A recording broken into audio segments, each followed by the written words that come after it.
Ngizobingelela ngesibingelelo esikhulu esihlanganisa wonke umuntu. Liyayikhetha igumgedlela inkosi emaNazaretha unyazulezulu phakade. Amen. Namuhla sizoqhubeka endabeni yethu kaSigidi umlilwana ukuthi wawuqeda kanjani umbuso wakwaZwide wawungemuhle emehlweni kaJehova. Ngokuthunywa nguye uJehova ukuba ezowuqeda aphinde ihlanganise isizwe ukuze makufika abamhlophe bafike isizwe sabamnyama sihlangene. Phela isizwe samaZulu isizwe esisha esihlanganisa inhlanga eziningi, esihlanganisa abeSuthu, abaPedi, amaNdebele phakathi, ngoba abaningi abakwazi lokuthi kwaZulu babethe abantu bangamaZulu nje isizwe sihlanganisa izinhlaka eziningi nezibongo eziningi ezafike zangena ezinye izizwe ezafike zangena phakathi. Esamashangane kuphela singekho ngoba ayingakabi khona amashangane ngaleso sikhathi, nawo ayisizwa esisha. Lana ke sizobalwa abakwaNzuza okuyibona ababeganiselene nabakwaZulu, ukuthi nabo babamba iqhaza elikhulu lapha. Kwakunezinyanga lapha kwaNzuza. AbakwaNzuza nabo bangamaNdebele lapha basuka khona nje bese bengamaZulu namhlanje ngenxa ukuthi bathola indawo ababenikezwe inkosi usenza ngakhona.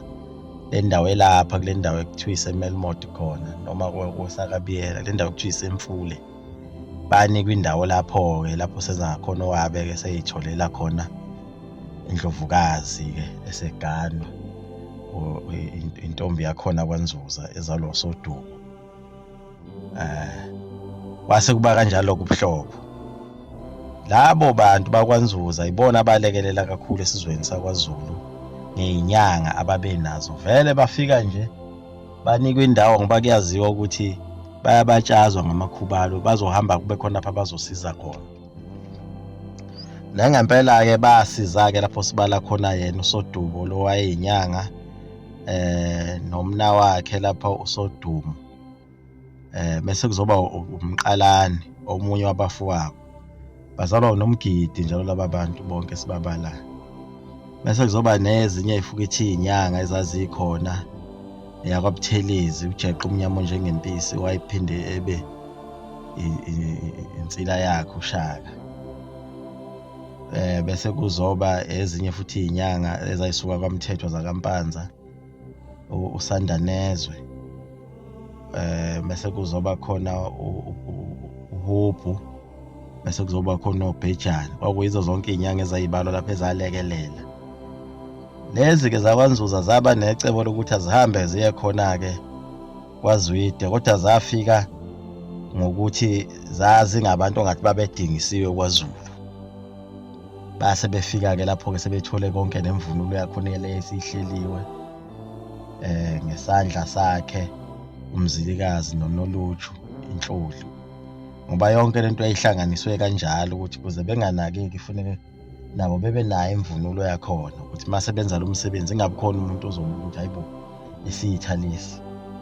Bayithola kanjalo-ke imvumo. Hawo-ke babe sebeyifaka-ke lezi khonkwane zabo, bayifaka ebusuku bonke. Kwathi kusekuseni kwasabengekho.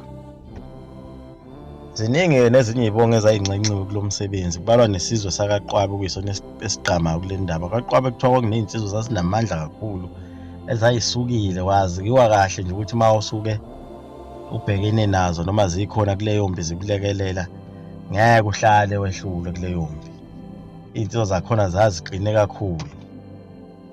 uShaka wahamba waya khona kwaQwabe enkosini ewumkhulu wakhe uPhakathwayo. uPhakathwayo phela kwakumkhulu wakhe uShaka ngoba ugogo wakhe lozala umama umfowabo wenkosi, udadewabo wenkosi uPhakathwayo, umfunda lozala uNandi. uNandi mayekhaya koma wakhe nje waya kwaQwabe. Wafika kuShaka kuleli khehle lomkhulu wakhe okuthiwa uPhakathwayo, ngilekelele lapha ngibhizi, ngenza umsebenzi omkhulu lapha odinga abantu, odinga izinsizwa. Ngilekelele ngokuthi-ke unginike izinsizwa ezohamba zongilekelela empini. uPhakathwayo wala-ke uPhakathwayo wala waphetha wathi yena ngeke athathe isizwe sakhe, athathe izinsizwa zakhe azise lapha kwaZwide ngoba lokho kube kucacile ukuthi kuyibulala, ngoba kwaZwide wakwaziyo ukuthi hayi kuyo lubuyayo akekho wayemakhona wayemaphambi kwalesa sizwe ngoba sasesi-empire eyayinkulu kakhulu, kwase kuyisizwe. Inkosi yakhona iphethe amakhosi, sase kuyinkosi yamakhosi kodwa yalapha emhlabeni. Yabe-ke siyangenisa-ke impi yathi uma iyohlangana eMhlathuze yayilwa yikhawu ey'ningi ngoba yalwa yaze yafika ehlathini lasenkandla lapho kuyikhona lapho eyaphelela khona. Kodwa ekulweni kwayo-ke amacebo ababewanikezwe uNkulunkulu ukuze bekwazi ukunqoba lesi sizwe sakaNdwandwe kwaba yiko ukuthi babazi ukuthi uma behamba belwa laba kuyadliwa phela lapho makusuke kuliwe, kudingakala namanzi nayo yonke into ngoba impi ithi mayilwa iphinde ithi ukugogobala kancane iphinde iqhubeke ilwe.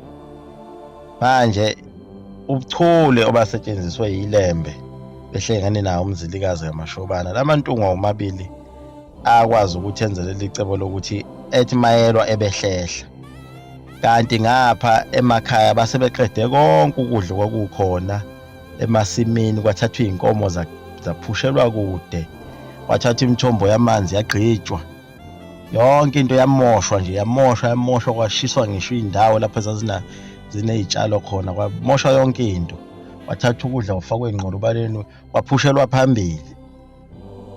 UNdwandwe ngapha uyalwa yena utshela ukuthi uyanqoba mayibona impi ilokhu ihlehla, kanti bayamdonsa bamholela ophathe ngoba yafika impi lapho eMome, ehlathini laseMome yafika nakhona yaze ayophelela enkandla lapho belokhu bebadonsa mbijana, bejabula laba bakwaNdwandwe ukuthi iyahlehla, kanti indlala iya ngokubashaya nokukhathala kuyabashaya, namanzi asephelile emzimbeni, bafuna amanzi abakwazi ukuwathola, yasibashaya into. Nehlathi lasenkandla lelakabalazi, laziwa yilaba abakwazi ukuyibona babe nethuba lokuthi balifunde kahle. Hayi impi yabe isibagojela-ke kanjalo ngoba babebaningi kakhulu abakwaZwide kodwa abakwaZulu babe bancane besebenzisa ubuchule.